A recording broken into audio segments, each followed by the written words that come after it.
Seth in Hollywood says, Emma, please keep pushing on, or I would think you mean pulling on that thread about the number of Palestinians Trump threw out the other day. It's not about believing him.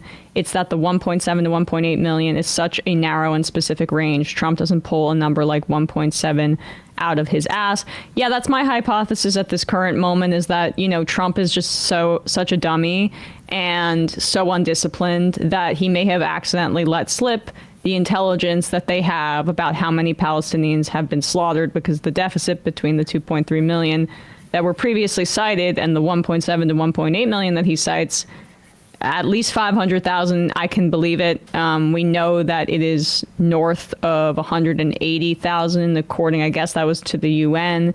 And then in October, there was a group of 99 American doctors, nurses, medical workers that wrote to the White House and said that they could confirm that it was at least 118,000. And again, that was in October. So like this figure that is continuously cited by the mainstream press right now is around 48,000. And it's such a wild undercount that it's essentially insulting.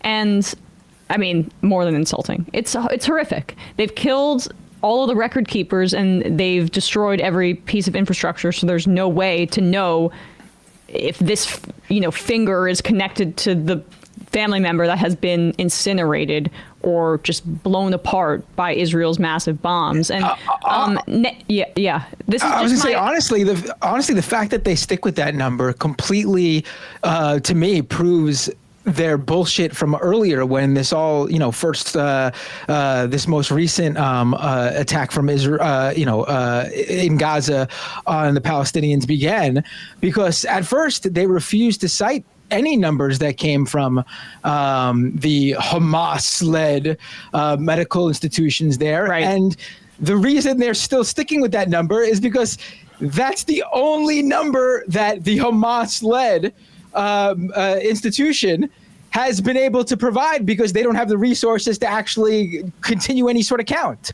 But that's the number they're still going by.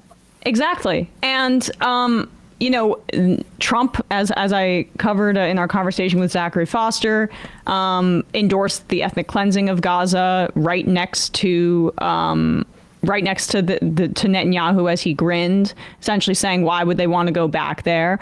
And he said that the United States should take over Gaza. That's what he said. Now, this could just be him not understanding that he means our proxies, the Israelis, will go and reoccupy Gaza like they had previously in history, or he's actually in favor of it. Either way, this was such an exciting development for the Hitler of our time that he went on Fox News to talk about it. His grand plans for extermination are well underway. He talked about that America would go in, dismantle the dangerous unexploded bombs, level the site, rid the site of destroyed buildings, and create an economic development that would simply supply unlimited jobs, housing for people in the area, and really make it a place worth living in. Is that anything you expected, and do you share that belief? And what do you make of American media taking that? He's taking over Gaza. He sounds like he's rebuilding Gaza to me. Yeah, well, I don't think he talked about sending U.S. troops to complete the job of destroying Hamas. That's our commitment. That's our job, and we're absolutely committed to it. And I also don't think he said that he's going to fund it. He said that neighboring states, wealthy states, would do it. But the actual idea of allowing first Gazans who want to leave, I mean, what's wrong with that? They can leave, they can then come back, they can relocate and come back, but you have to rebuild Gaza. If you want to rebuild Gaza, you can't have, this is the first good idea that I've heard. It's a remarkable idea, and I think it should be really pursued, examined, pursued, and done, because I think it will create a different future for everyone. You know, they can come back, a different future for everyone. They can come back, but they can be to do labor for us. Yeah, just like they could come back after they spend a little bit of time in Gaza after being expelled in 1948. They can come back. They can come back and they can be our servants. Just like a handful. The rest of them, they die. Good behaved ones can serve drinks.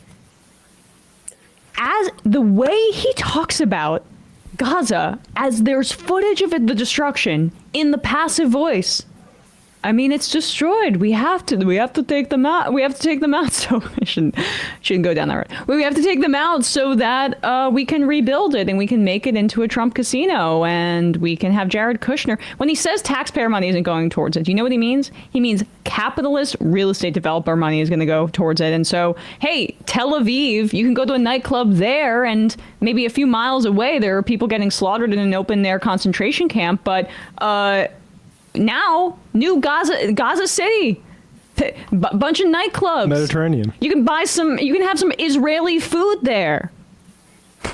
I also like how they're presenting this like it's like a new idea. Like, oh, maybe we should try ethnically cleansing the area. We haven't heard that one yet. Yeah, I know.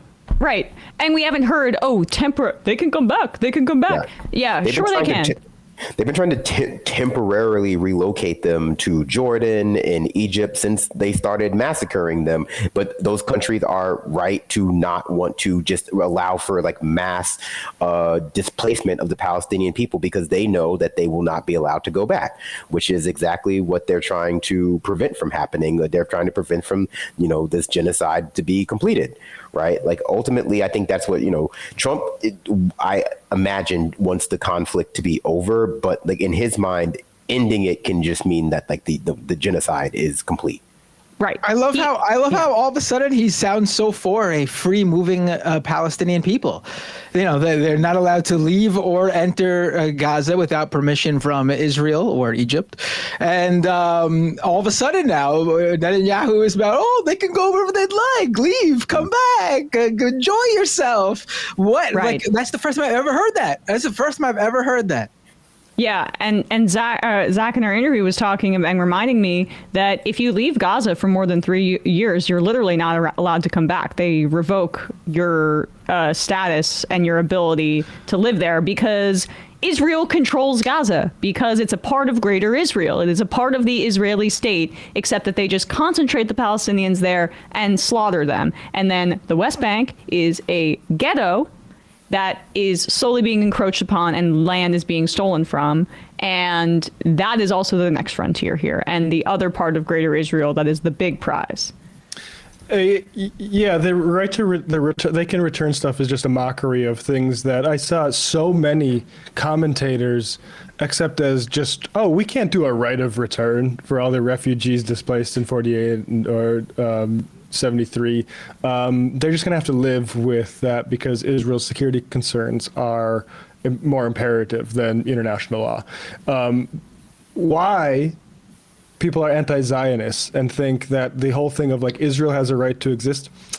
If Israel means the maintenance and construction using brutal methods of a Jewish demographic majority, then it does not have the right to exist. That is an ethnic sort of like just a clear powder keg for what we've seen for 75 years.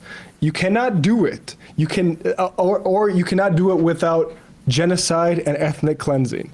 And so all this stuff, when we talk about like a one democratic state, Israel's finally going to do us the favor of specifying where exactly its borders are. And guess what? They're going to try to include Gaza, the West Bank, already include the Golan Heights. The problem is all of the people that live there that they don't want to give the vote to. So it is an apartheid state. And again, we're going to go through this next phase of, but doesn't Israel have the right to exist? Not like this, no. As a one democratic state with Palestinians having full rights. Which means that they might outnumber Jews there. Right. And guess what? That's just something that you have to deal with as a settler colonial Yes. state. Sorry, you want to live in an area where is majority Arab, majority Muslim.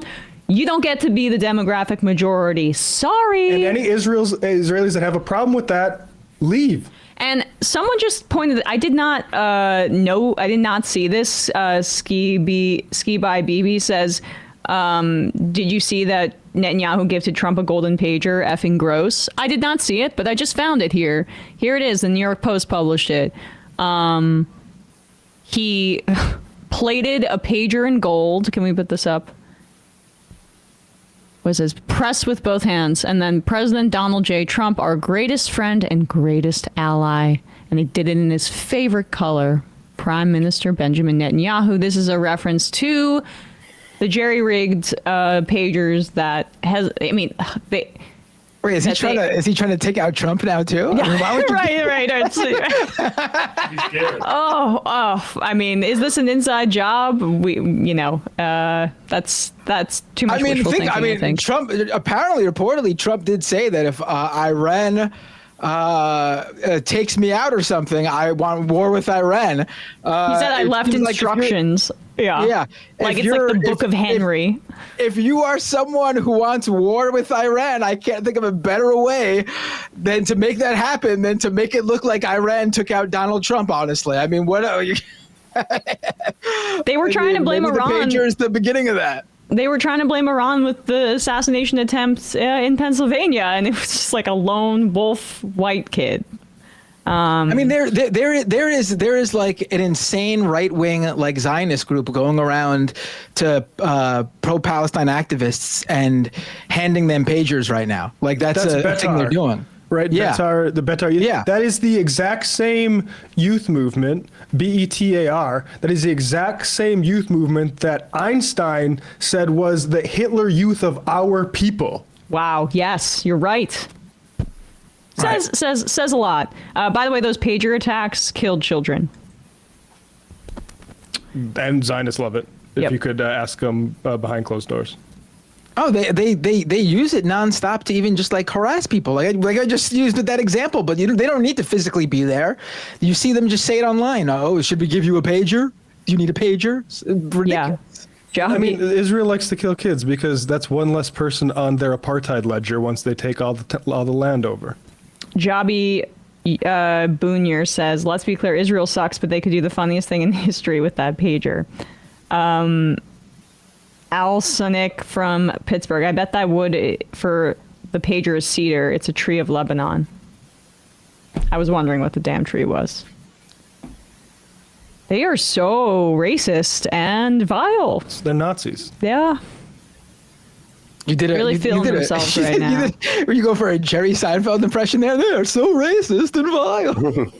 I don't know. I'm just trying to change the tone I wish of my he said voice. that, but we know he thinks the opposite. If I'm musical with it, then I, won't say what I really want to happen. Don't want to get in trouble. Okay, my brain hurts. CNN reports that Trump targets NWS employees, National Weather Services, like early warnings and stuff we need. Well, I mean, that's because focusing on the weather makes people think climate change is real. And you could just nuke the hurricane like you suggested that one time, so don't worry about it. Don't worry about it. Hey, folks, don't forget to hit the subscribe button and check out our daily show. We do it every day at 12 p.m. Eastern for about 2.5 hours. We even take phone calls. You should check that out.